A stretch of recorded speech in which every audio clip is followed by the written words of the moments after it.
Hello, everyone. Welcome to DisrupTV. This is the portion of the show where we introduce our guests in reverse order so you have a chance to learn about what we're going to be talking about the next hour. My name is Vala Afshar. I'm the Chief Evangelist at Salesforce. I'm here with my co-host, Ray Wang, who, wow, timing couldn't be any better. God knows where he is around the world. And our world-class producer, Elle, who does all the work. Ray and I just show up last minute. Ray, thank you for joining us. Let's start in reverse order. We'll start with Laura. Can you tell us who you are, where you're dialing in from, and what we're going to talk about for the next hour? Yeah. Hi, everybody. I'm Laura Hamill, and I'm from Seattle. I'm in the Seattle area, and I'm going to be talking about organizational culture and how much we don't understand it and how important it is.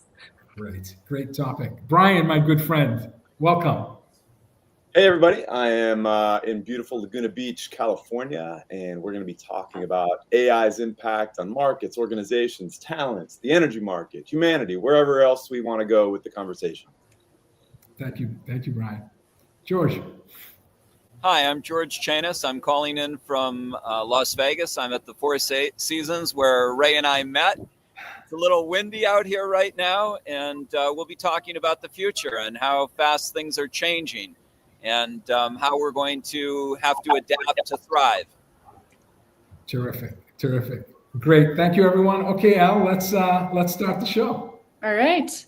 3, 2, 1.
Hello and welcome. Thank you for joining us on DisrupTV. My name is Vala Afshar. I'm the Chief Evangelist at Salesforce and your co-host for the next hour. Please follow us on X at DisrupTV Show. Send us your questions. We'll do our best to answer them live. It's my pleasure to introduce my co-host, Ray Wang. He's the CEO, founder of Constellation Research. He's the best-selling author of Everybody Wants to Rule the World. I see Ray on TV just about every day, Bloomberg, CNBC, Fox Business. He's one of the top futurists to follow on X at RWANG0. Welcome, Ray Wang, wherever you are, to DisrupTV. We are live from Amsterdam. I'm here with my amazing co-host, co-founder, Vala Afshar. He's the Chief Digital Evangelist for Salesforce, but he's also the author of multiple books, including Boundless and the new book, Autonomous. And you have to get that book now. Executives around the world pay attention to every one of his insightful, inspirational tweets. You can catch him with summaries about DisrupTV on ZDNet, and of course on TV, on Bloomberg, and of course ABC and other outlets. And of course, you're going to see him everywhere at Dreamforce this year. But with that, it's not about us. It's about our amazing guests. Who do we have to kick it off today? We're honored to have George Chanos, who's an author, speaker, former Attorney General. George served as Nevada's 31st Attorney General. George has been advising leaders in business and governments for over 30 years. George has been called a futurist, a polymath, a visionary. He believes that the choices we make over the next 10 years will profoundly influence our collective future over the next 100 years. George is the author of the Millennial Samurai, a mindset of the 21st century, and Seize Your Destiny, a roadmap to success, choices that lead to a happy, successful, and meaningful life. His newest venture is Uvolution, is an empowerment community designed to provide people with the resources they need to navigate and thrive in a rapidly and radically changing world. Welcome, George, to DisrupTV. Thank you. Thank you so much for having me. It's funny. I'm in Las Vegas. I'm at the Four Seasons. It's rarely this windy, but for some reason the wind has really picked up, which kind of underscores the rapidly and radically changing world. That is a sign for sure. We're definitely saying that, right? And weather does change on a dime there. But of course, if you think about the political climate, you can think about what's happening across the world. I mean, you served as Nevada's Attorney General, but here's the thing. You actually did some big cases where you actually won a unanimous decision before the U.S. Supreme Court. Talk about that, because that's not, one, an easy thing to do. Two, it's always an honor to be up there at the Supreme Court to represent. But three, like, you know, even in the environment then, that was very hard. So tell us more about that story. Yeah, well, thank you. So it was an honor to serve as Nevada's 31st Attorney General. I loved the work, I loved the law, and I especially loved arguing before the United States Supreme Court. But I didn't like politics. Even back then, more than 15 years ago, politics was very dysfunctional and toxic, and it's only grown more so. But the case before the United States Supreme Court was a case called Wharton versus Bakhting, and it dealt with the Sixth Amendment right to confrontation. And that law goes back beyond the trial of Sir Walter Raleigh to Roman times before that. And what happened was, we had a case in Nevada where a man had sexually molested his 6.5-year-old stepdaughter. And she froze up at trial and was unable to testify at trial. So the question was, could extrinsic evidence, her statements to the medical examiners, to the police, and to her mother, come into evidence over hearsay objections? And there was a case called Ohio versus Roberts that said if there was extrinsic evidence of reliability of her testimony to third parties, like the medical examination that was done on her that established that she had in fact been violated, then these statements to third parties could come into evidence. 18 years later, in a case called Crawford v. Washington, that case, Ohio versus Roberts, was reversed in a decision by Justice Scalia that traced the confrontation clause back to the trial of Sir Walter Raleigh and Roman times before that. And so the question was, should this Crawford v. Washington decision be applied retroactively to this criminal defendant that Nevada had convicted 18 years earlier, or should it only apply prospectively to cases going forward? I, on behalf of the state of Nevada, represented the 6.5-year-old girl and argued that although it was a landmark decision, that decision should apply only prospectively and not retroactively. Relying on the retroactivity jurisprudence of the court going back 60 years, which basically said that the question really related to whether or not the defendant had a fair trial, a fundamentally fair trial. And the argument was that the standard in Ohio versus Roberts was did guarantee a fundamentally fair trial to the extent that it should not be retried retroactively, and that no one, not society, not the litigants, were served by constantly relitigating cases, because the Supreme Court often overturns prior precedent.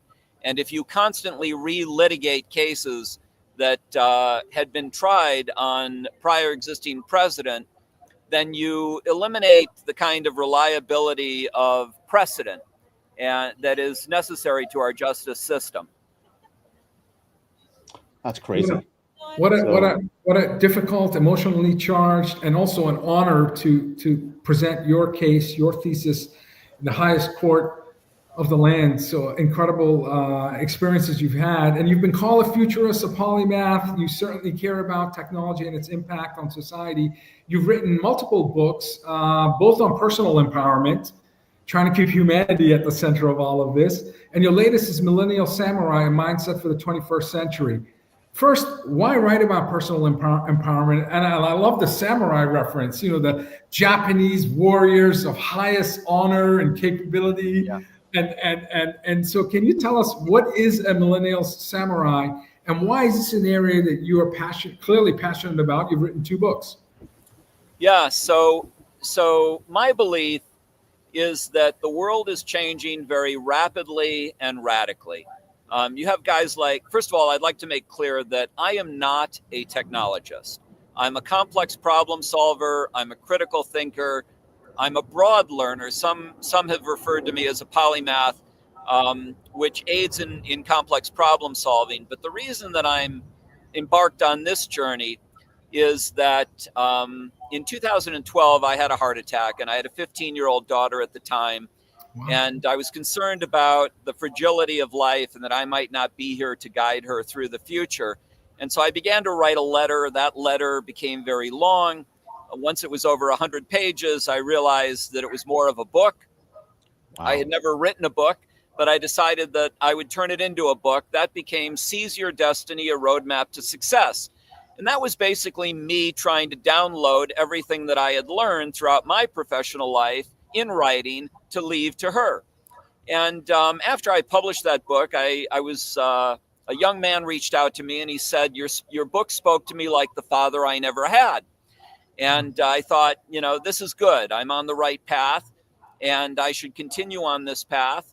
And I realized that what I had told my daughter and this young man about was the world I had lived in, which was the past. It wasn't the future. It wasn't the world that they were going to live in. What was that world going to look like?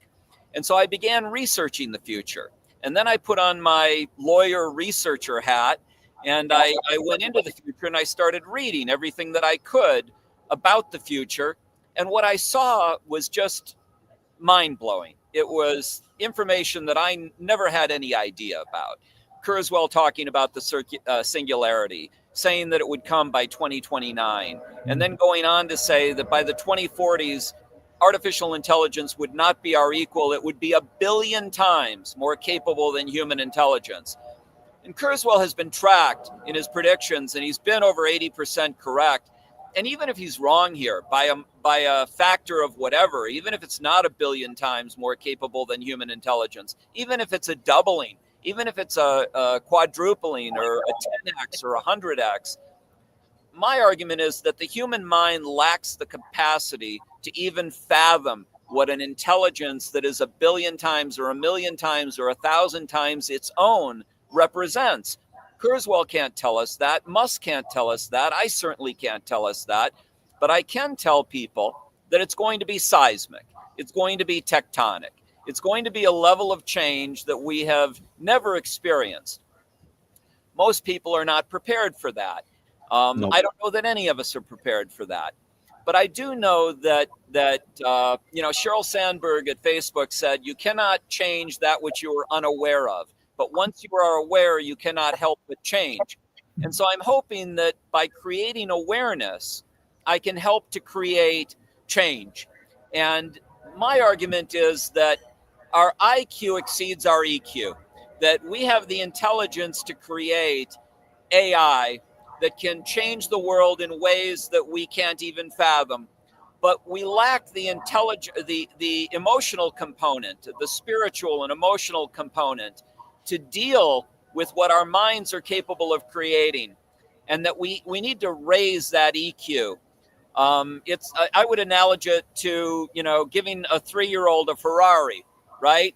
You can build the Ferrari, but if it's a 3-year-old who's driving it, maybe they crash and maybe it doesn't work out. And so, how do we take our mindsets and change those mindsets to understand, for example, division? I think division is the greatest existential threat facing humanity.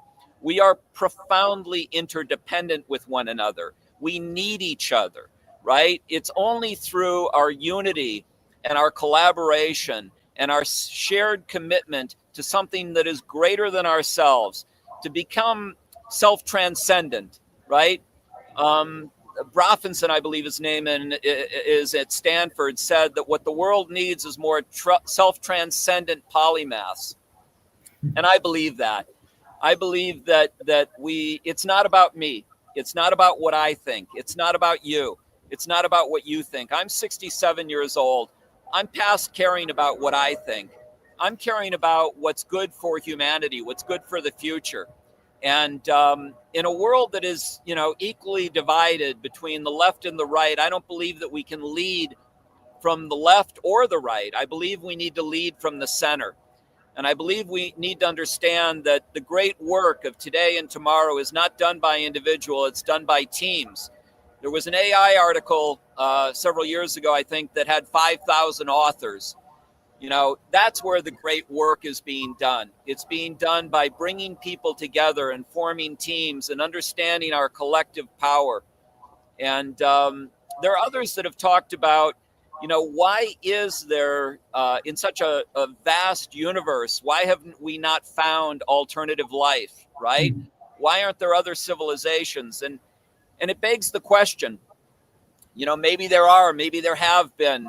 Maybe they've followed the trajectory that we're now on, and they created technologies that were, capable of extinguishing their civilizations. And because they lacked the emotional maturity and the spiritual maturity, they didn't survive. Maybe that explains why, we're not being contacted or haven't, seen or documented alternative life, right? They're like this Earth thing. It's a hot mess. Let's avoid it. Yeah. So I'm trying to raise consciousness. That's why I'm involved in personal empowerment. That's why I write. That's why I speak. I spoke at Google last year. I've written these 2 books. It's all about personal empowerment. I want to jump into the book for a little bit. Yeah. Let's talk through some of it. And what I really liked was the fact that you laid out a whole section on fear and failure. Understanding fear, overcoming fear, finding opportunity, adversity, never quit. Your book basically takes things that I think throughout development of your life, your career, of your personal ethos that you walk through. And the fear one is an interesting one because we all try to avoid fear or try to ignore fear. And what you're basically saying that this is a superpower, and you should just take it head on. Am I misreading that? Yeah, absolutely. So first of all, I'm a big believer in finding opportunity in adversity. So I have walked that. I have lived that. My parents were divorced when I was 1 year old, right? So that was adversity. But I found opportunity in that adversity. I was traveling by myself when I was 8 years old. I was transferring in Chicago's O'Hare Airport when I was 8 years old, oversleeping on planes and ending up at JFK. So I learned from that adversity, right? I had friends in Wisconsin, Wauwatosa, Wisconsin, where I was born and grew up, that, were salt of the earth, Midwestern people, but they were kind of cloistered. And then my mom was a model who remarried and moved to Las Vegas. And I found a whole new world, a very different world where I am today. And so, I found opportunity in that adversity. And leaders don't run from problems. They run at them, right? That's one of the things that I've also learned. And so I try to teach people, we all have things that happen in our life. Some are good and some are bad. If you allow the bad things to remain bad, then, virtually half your life is filled with things that harm you. But if you take those adversities and you look for opportunity in each and every one of them, and you overcome your fears, and you recognize that failure is a learning experience, it's a benefit, right? Every time I've failed, I've learned. It's the greatest teacher. So I don't fear failure. I welcome it. I welcome it as a learning experience, and I grow from it, and I have it motivate me. And that's what I teach. This is a mindset shift. So it is. My last question to you, perhaps an observation. We just met, but in the last 15 minutes, from personal letter to your daughter, to a heart attack, to your age, to parents' divorce, to failure, to successes, you apparently are very comfortable practicing radical transparency. You shared the arc of your narrative just in the last 15 minutes was very personal and very deep. What advice do you have for people, and what do you hope people will gain by reading your books and your thoughts? Is it to have courage to share lessons learned, and to ultimately, by sharing, live a recommendable life? What do you hope your readers get from your books? Yeah. So to your point about myself and my sharing, I'm a big believer in authenticity. You know, if you're a good person, don't be afraid to share. Don't be afraid to speak. Believe in yourself, you know, and it will come through. You know, people will either accept you or they'll reject you.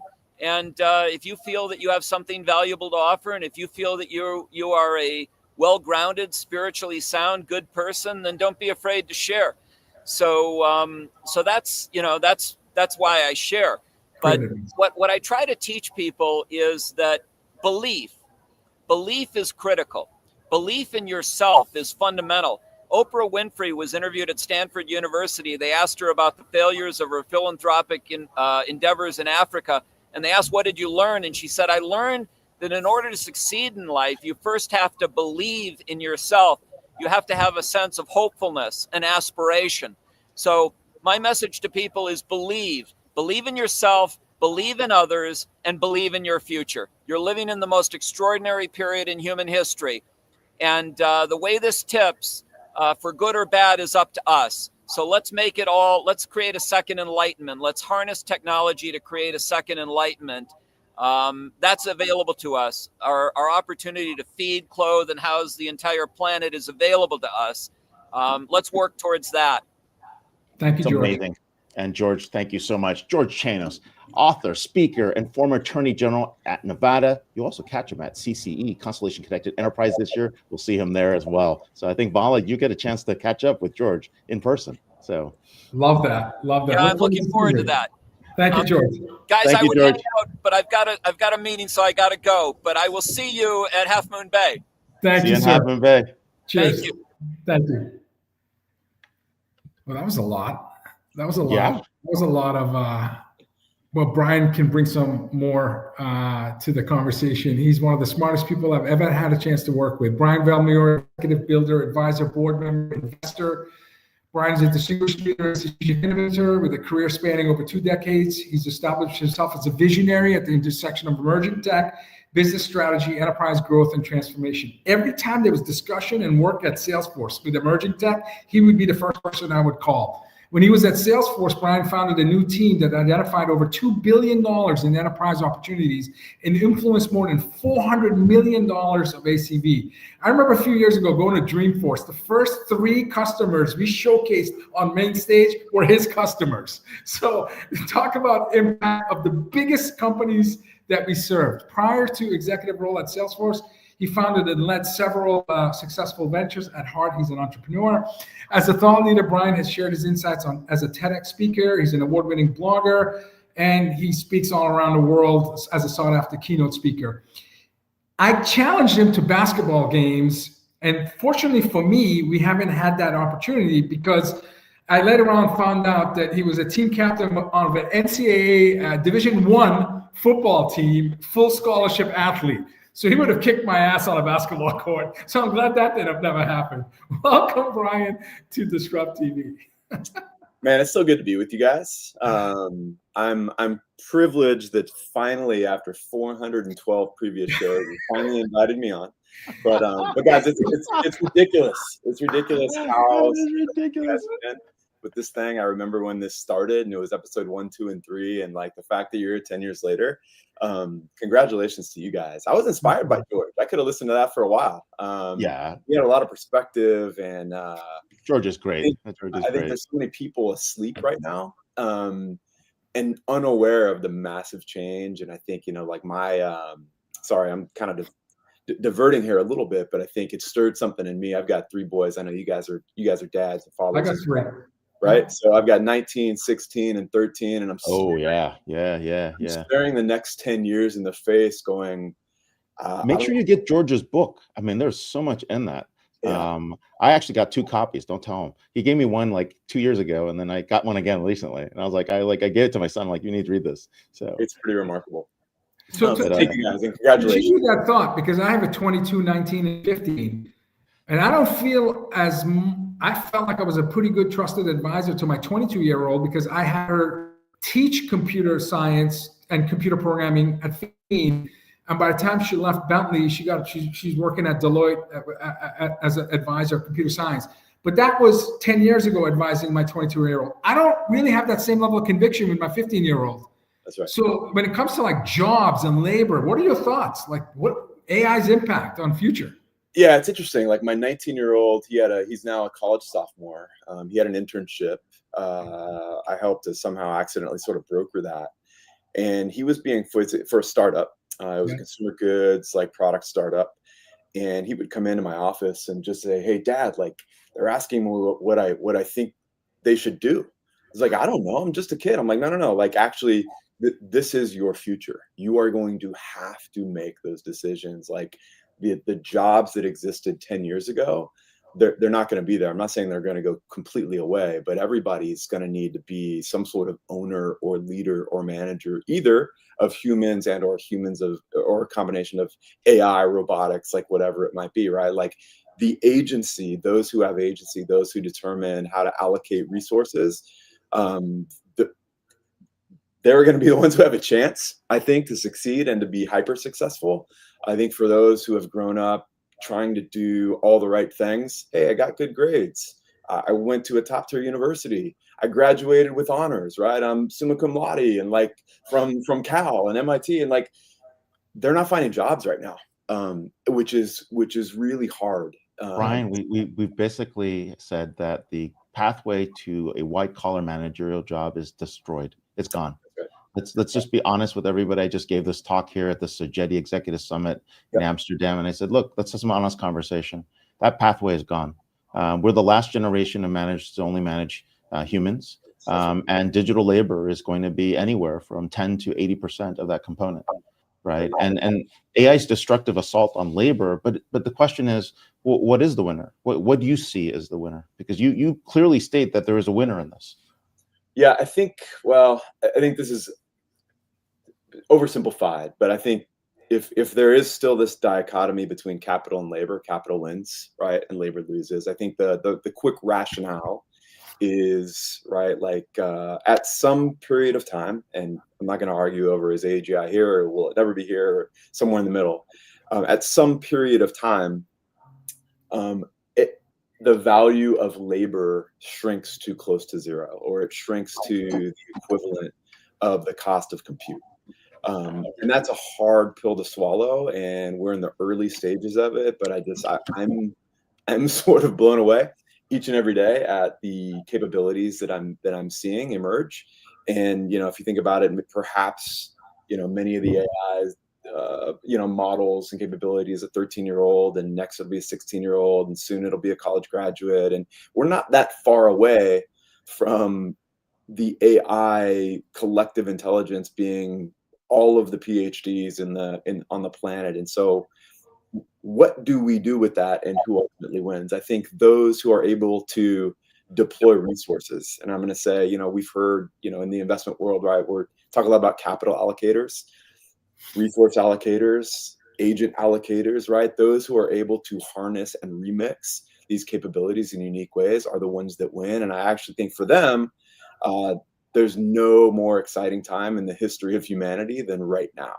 I'm a little bit concerned, maybe more than a little bit concerned, and on the heels of what George was talking about, what about the other 80 or 90% of humanity who maybe that's a bigger step because of how they're designed, because of their DNA, because of what they're comfortable with, because of their belief system and their mindsets. And so I don't have the answer to that, but I can point right now to say, race towards being on the side of capital, whether that be directly as an entrepreneur, whether that be, hopping in as a really, really valuable node in one of these players that are building the next ecosystem, the next generation of companies and entities. I think if you want to succeed, you've got to race to that point.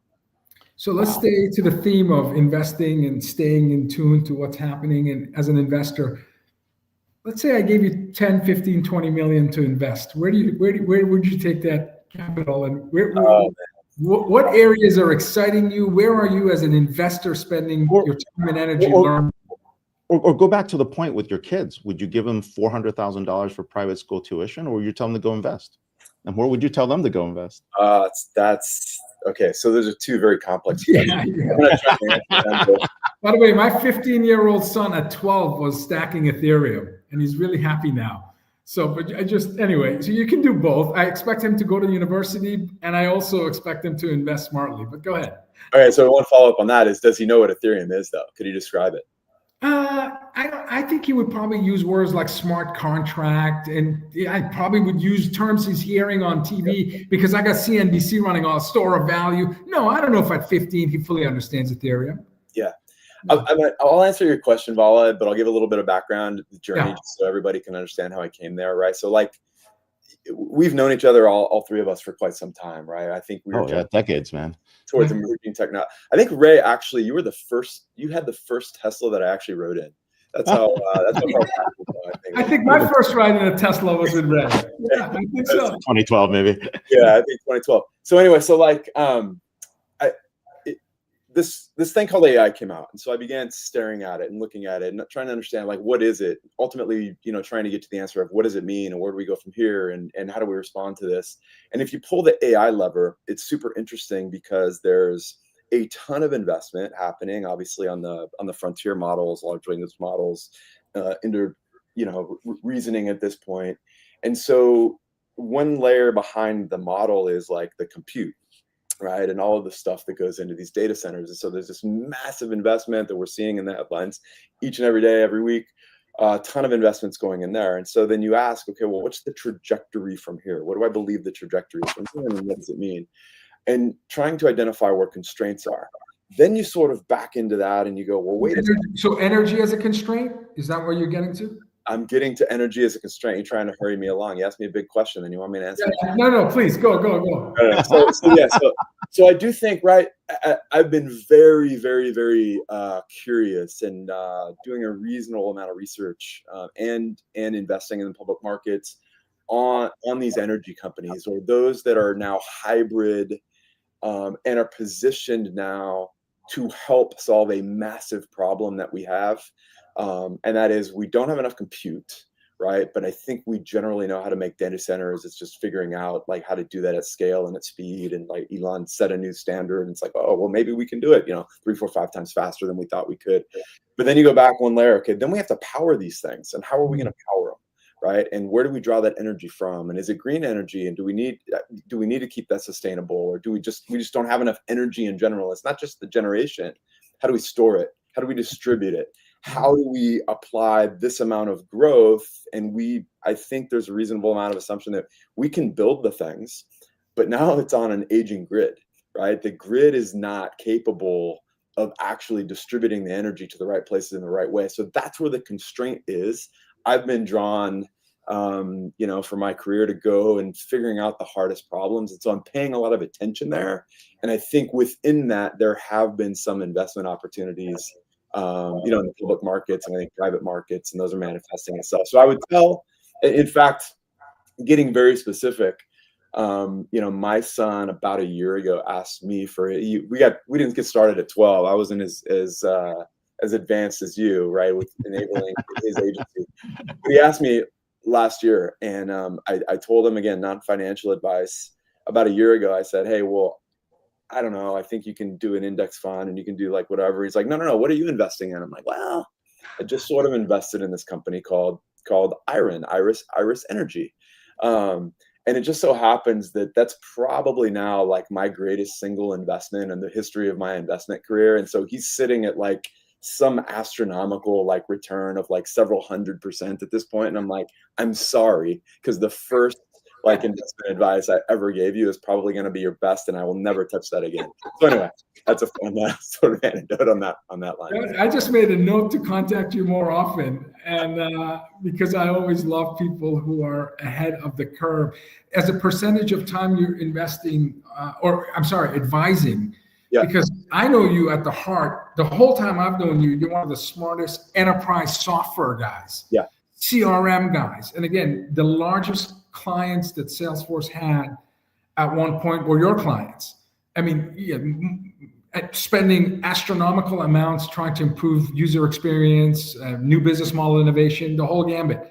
How much time are you spending on enterprise software? A little bit, to be honest. it's speaking with a lot of hedge funds that are asking the big existential question of, like, hey, does enterprise software have a future? And if so, what is it? And how vulnerable are they? And my honest answer is like, I'm not sure. I know like both of you have very, very deep, strong convictions. This is right smack dab in the middle of Ray's wheelhouse. I know, but I do think what we can probably all agree on is the nexus of value is shifting. And the way that pricing and value is distributed is shifting pretty radically. And I do think we are seeing in many places where I can right now offer 80% of the value for 80% less cost. And this is a big, broad view for many companies.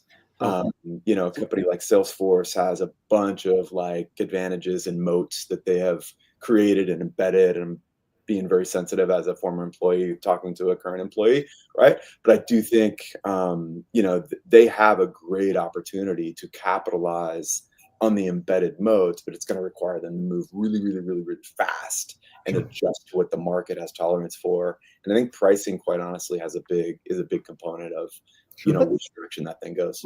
I want to jump back to your energy point here, and it is a constraint in the AI boom, but I think the way to look at this that really made me rethink energy was Saudi Arabia went from a net energy producer and exporter, and in the next 3 years will be the biggest exporter of compute power. Right? Connect those dots, and that creates a very interesting thing. And we're going to talk about tokenization and really what that means to business models. Take the energy and then take that one step up to tokenization. And then we have this conversation about what are we paying for and what is that output? We have companies and friends that are taking a $5,000 IO cost from Amazon, crushing it down to $50 and then crushing it down to $5, right? Token economics are working the opposite way, right? And how do we fix that? And we often say that in the internet age, it was decentralized, it was open, lots of players, things were cheaper. Today, the AI age is centralized, it's closed, there are few players and everything's getting more expensive. So let's talk about tokenization, subversive revolution, because it's going to play a huge role in how we pay for things and how we monetize over the top. I think, we've got a couple minutes just to talk about this. I do think, right, fundamentally, it's simple. Oh, we got like 60 seconds. You gotta move. I'd say like here's a and I borrowed this. This is not my original IP, but for the first time in the history of the world, you got the financial grid with the information grid, basically all and the energy grid all combined, right? So all three of those things used to be very disparate sources, and now they're part of like literally one thing. So I can now take a token and that can contain, right, a source of energy and distribution and pricing and rules. And so my brain continues to break when I think about the implications of what that is. And that's on one side of the continuum. On the other side of the continuum, we see very simple things like tokenization of like public equities, like is just going to make a pretty fundamental shift of like, well, that'll be a 24/7 highly liquid game where I can get them into fractional units that are much smaller to the part that you're talking about, Ray. Like just that's one simple tiny element of this tokenization thing. And that's going to have massive implications. We could talk for another like 2 hours on any of these topics, right? So I appreciate sprinkling this in and, having another conversation. Maybe on episode 826, you guys want to. Oh no! I promise you you're not going to wait another 10 years. In fact, I can't believe it's been so long, because you and I have all these touch points throughout the year, and I dropped the ball there. How do we not get them on board? Same here. We do feel embarrassed, but we're so happy you made it onto the show. Yeah. Brian Vellmure, executive builder, advisor, board member, investor, part of the original Ohana. So. Excellent. Great to catch up with you guys. Really appreciate it. Best wishes on Dreamforce and CCE. We'll catch up with you soon for sure. I hope to see you in person. Thank you. Thank you. He's a really smart dude. And again, he would have wiped the floor with me if he had actually played ball. I hadn't researched to know that he was a full scholarship athlete at University of Texas playing football. So he's such a nice guy. Just assumed I'd back him under the rim and just overpower him. I would have been dead wrong. Okay, this is our cleanup hitter spot. And I hate to use baseball analogy because my team just lost yesterday and is out of the playoffs. But this is where an exceptionally big brain guest comes and hits a grand slam. So we're happy to have Laura Hamill, who's the author of The Power of Culture, an Economist Edge book. This is a revelatory new book showing how organizations need to be proactive about their culture and how they can achieve that vital goal. Laura is an organizational psychologist and ex-Microsoft director and Limeade co-founder. Through her firm, Paris Phoenix Group, Laura is now consulting, advising companies on their culture. Boy, everyone we talk about, anytime we talk about AI, surely culture comes top of mind. Right. Laura's also host of Happy at Work podcast. Love the name, Happy at Work. Welcome, Laura, to DisrupTV. Oh, thanks so much for having me. I look forward to chatting with you about this. Laura, we're really excited to have you here. And when you think about this, I mean, culture often is said to eat strategy, right? We've heard about this. And you wrote a book about this, and the term culture can mean a lot of different things to different people. So why don't you set the stage on what you think culture is, more importantly, and of course, how we define it is also how we actually treat it. Yeah, completely. So think about it as what's underneath the surface. So it's the underlying values, norms, and beliefs of the organization. I really follow the Edgar Schein model. Very much more of a science perspective on what culture is. And the thing that's really tricky about culture is it's not the stuff that's on the surface. You have to dig deeper. And of course, many of us don't want to dig deeper in organizations. We don't think we have the time. We don't want to go there. But you really have to, if you're trying to understand culture, you have to dig deep. And so just an example, you walk into a new company, maybe you've never been there before. And what you see on the surface is that it looks really busy. People are running around, look pretty frenetic.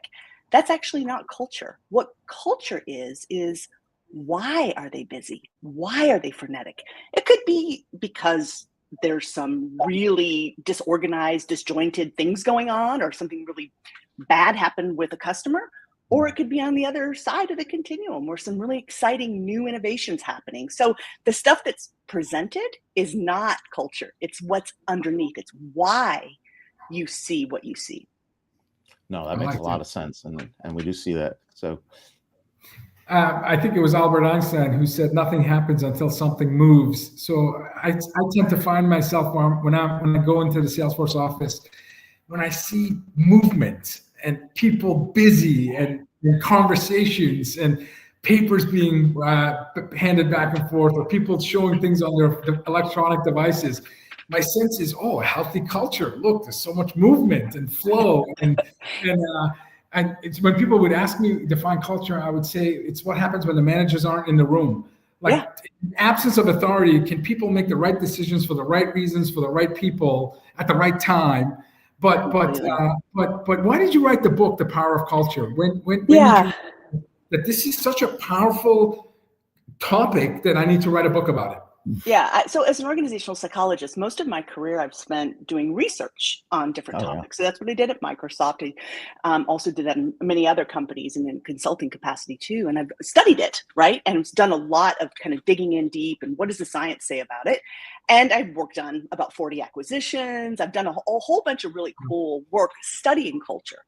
But it wasn't until then I was a chief people officer where I actually saw what really goes down in organizations, and just the huge disconnect between what science says we should be doing with culture and then what really happens. And what really happens is that most organizations are not intentional about their culture. They're not being really thoughtful about it. In fact, most don't even have a clue what their actual culture is. They know that they should put something on their website about the culture they want to have. But there's a big difference between the culture you want to have and what you actually do have. And so most organizations just don't really have that gap closed. Is that because most companies, they're not deliberate in terms of designing for healthy relationships? And I ask because I've worked for several companies. I don't remember ever going through a formal training for designing for healthy relationships. When I think about culture, I assume that at the core, you need to have healthy relationships with your employees, your partners, your customers. Why is it that we missed the mark on culture? Yeah, I mean, there's a lot of reasons, but let me just address the thing that you just brought up. That is a part of it, right? Like how we are with each other, how we interact with each other. What is the norm we want to set about how we listen to each other, how we ask for feedback, how we support each other? A lot of organizations don't talk about that. And so people just kind of come with their baggage and their histories and do kind of whatever they do, right? And whatever they think is the right thing. There's this opportunity to say, no, in this company, we want to do it this way. And the reason for that, back to the kind of comment about strategy and culture, the reason for that isn't because it would just be fun or it would be nice. It's because we actually need all of us to be aligned in this way so that we can be successful in these ways with our business, connecting it really explicitly with what the business is trying to achieve.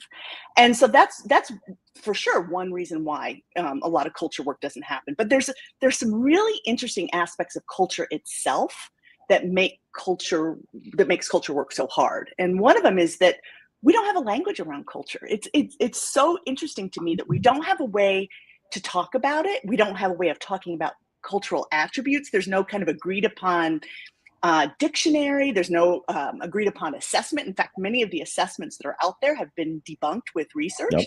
There's just not a lot of research to support them. And so we don't have a way to talk about it. We don't have a way to study it.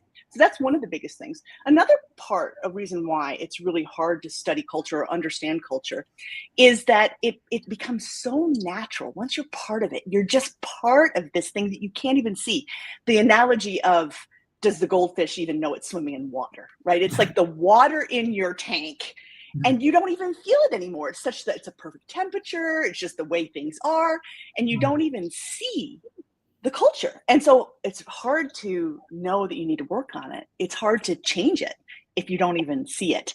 So, and then one final reason that it's so hard is that there's no right or wrong. You know, a lot of us would love to say, we're just going to go read the latest book about culture. And we just take that and we put a little culture cookie cutter onto our organization. You saw that? Yeah, exactly. Let's just do what Netflix does, or let's just do it. Yeah, whatever company. But hold on. We're missing a key point you talk about. You talk about the need for culture to be deliberate. Right? We should be explicit about talking about that. And I think you had somewhere in your books this list, right? Are we top down? Are we bottom up? Are we disjointed? Or are we integrated? Are we, I'll use one of Vala's favorite words, are we micromanaged or are we autonomous, right? Are we indifferent? Are we curious? Right? I mean, it's almost like you have to get together the management team and select these and say, hey, I want that, I want that, I want that, I want that, and then be deliberate, right? Is that what you're telling us to do? Exactly. Just be completely intentional. Most organizations aren't, obviously. But it seems like it's kind of like unsaid. It's passive aggressive. You walk in there, you can't figure out why the cool kids are cool, right? And you're like, what's going on here? Like, I don't get it. Like my son just as Vala, we all have like new entrants into the workforce, and my son's at a company, and he's like, I think I get the culture. I'm not sure if they're explicit about the culture. It seems like they are, but it's kind of like the Valley where everything's like passive aggressive. Right. And even if you get the management team together and you've agreed on it, a lot of times it doesn't actually translate into the experience that people feel, right? That's making me think I need to be explicit about what our culture is. I'm gonna have to sit down. 100%. I promise you that you do. And that you need to be talking about it more. And talking about why it matters to your business, not just because it's fun or nice. It's because for our business to do the things that we need to do, we have to have this culture come to life. No. Like for us, email response, any response, like you got to get stuff back to people in 24 hours or less, or 2 hours or less, right? There's an assumption. If you're sitting there and you missed it, like I'm like, what the heck? I mean, so. But we're not explicit. We're definitely passive about this. Yes. Such an opportunity, right? Wait, and by being explicit, it means we can build our agents better, right? Completely. You have to be. I mean, when you're codifying your core values in your culture in a hybrid work environment where you have agents as colleagues because you've given them agency to execute on your behalf, it's no longer a tool. No, Vala, all my agents are passive aggressive. They come and yell at you. Look, humans have 150 biases, and if you've got, I've incorporated all of them into my agents so that you'll be confused as you are with the humans. This is where diversity matters. If a bunch of white men men are writing code for agents, surely the agents are not going to represent the population of your company and your clients and so on and so forth. No, I want immigrant tech leaders, man. Immigrant tech leaders. Yeah, That's my yeah. personality. Wow. Hey, you don't have to sell me on that. I'll give you a list of the largest companies founded in this country, and they're mostly first, second-gen immigrants. But anyway, that's a whole other conversation. Somebody reminded me last week, he said the purpose of knowledge is not action. The purpose of knowledge is action, not knowledge. And I'm wondering, you made a comment early on in our interview. You said it was when I became chief people officer. I'm assuming at Limeade is what you're referencing. Yeah. Where you realized, okay, and is it because you realized as the chief people officer, you represent or you champion the culture of the company and how the employees. What was the realization that came to you when you pivoted, not just from doing incredible research at one of the most successful companies on earth, Microsoft, to actually holding the baton, owning? Now, and I don't want to imply that one person owns the culture of a company, but surely the people officer should very much represent the culture. Absolutely. Well, before that, I think I was pretty finger waggy to chief people officers, saying, "Come on, be more strategic. Get your act together." And then when I saw what really is happening in those roles and how reactive and how much is coming at you, those battle scars, those battle scars. That's right. It's hard, and it's also getting a leadership team aligned and getting the leadership team to understand how important this is and their roles. And so I think it was just the practicality of it, and that's why I wanted to write the book. It's like this is absolutely possible. There are simple steps that you can take. It feels overwhelming, but there are things that you can do to actually move the needle if you're trying to be more intentional about your culture. One of the favorite guests on the show is Tom Peters, who wrote 20 books. In Search of Excellence is his most important work. And he reminded Ray and I on several occasions on DisrupTV that soft skills are the hard skills. And one of our guests talked about EQ and IQ, and I would even say LQ. Do you love what you do? Do you love the people you serve? I think it's IQ, EQ, and LQ. And I think it was Jack Ma who said that first, not me. But knowing that the soft skills are the hardest to develop and demanding excellence is less harder than developing excellence in others. How quickly do you identify individuals that just don't get the culture, and what should you do about it? Should you let them go? Should you invest in training them? How much time do you invest in training them? As a former hiring manager, one of the most difficult decisions I had to make was, in order to be deliberate about the culture, be deliberate in making sure the right people were part of the company. Absolutely. But back to Ray's point, you have to look a little bit in the mirror and say, have I been explicit enough, or has this organization been explicit enough around our expectations for the culture? If you can say with confidence, yes, we have talked about what we're looking for. We've talked clearly about what the behavioral expectations are for the people in this organization, and still there are people, or there's a person on my team that isn't living it, then I'd say absolutely they shouldn't be part of the organization. And again, the more you can connect this back to the business strategy, the more defensible you are in this, that this isn't just random, the way we like people to behave. This is something we need in order for this business to be successful. But what I find is that most managers and leaders can't really say with confidence that they've been really explicit around the culture that they need. So do that first, and then take corrective action. Yeah. I think also encouraging the people that are living the culture, the people who are the ones who you can count on, is an important thing to have go with that. You don't want it to just be a punishing culture. You want it to also be one that encourages people who are living the culture in the way you want. And related to that, I mean, we also talk about this point around cultural betrayal, and I think this is really important, because I've been walking around a lot of companies in the Valley, and the number one comment I've heard from people is, "It used to be like that. It used to be like that," and that scares me, because when I see people joining for one culture and ending up with something else, I think that's what you mean by cultural betrayal. Is that correct? That's exactly what it is.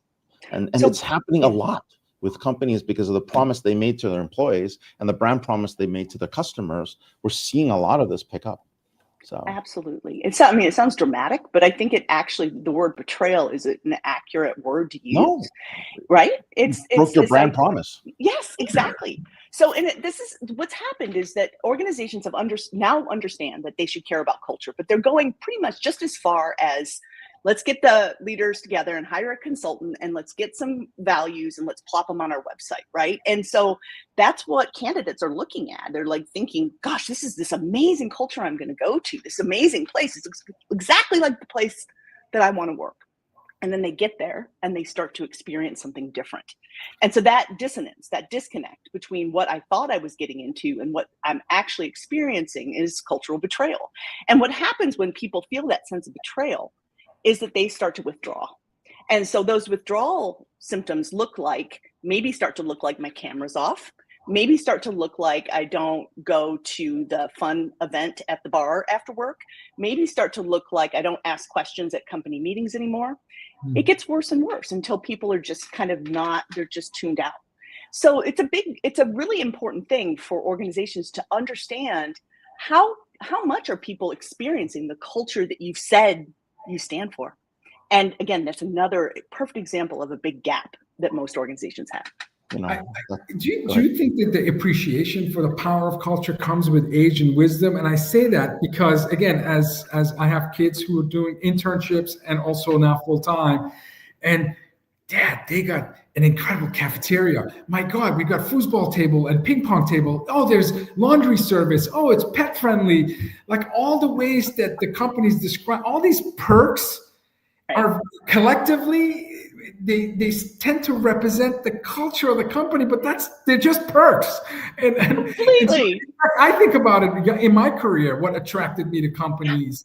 And so I wish I had your book early in my career where I could truly understand and appreciate core values, guiding principles, and what makes a definition of culture. You're thinking in terms of, early in your career, sometimes you may be confused or attracted to a brand, mistaking at perks as cultural attributes. Absolutely. I think we all did, right? When we were kind of especially in tech, right? Yeah. It's like all these amazing things that we were presented with, the slides in the lobby, it was crazy there for a while. Now you need the fire pole. That's fire pole. Yeah, all of that. Yeah. Completely. But we all know then that the skepticism, the cynicism that comes with that after, an employee is sitting in. But this was huge. This was huge. Think about the transformation that had occurred at Microsoft. There was a time when I went to Microsoft and everybody was talking about the meal plan they were on, the diet, the wine club they belong. Nobody was talking about product, right? Microsoft had middle-aged out.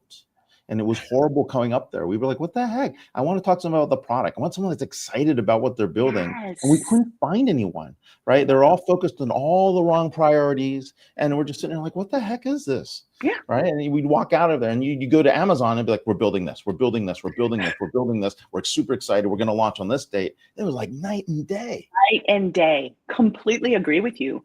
And as when we're leaders of organizations, we've got to be thinking about what's really going on and what are we reinforcing. And again, I'm not against perks, and benefits. We love perks. I love perks. But we don't like a good perk. It's just lipstick on a pig, right?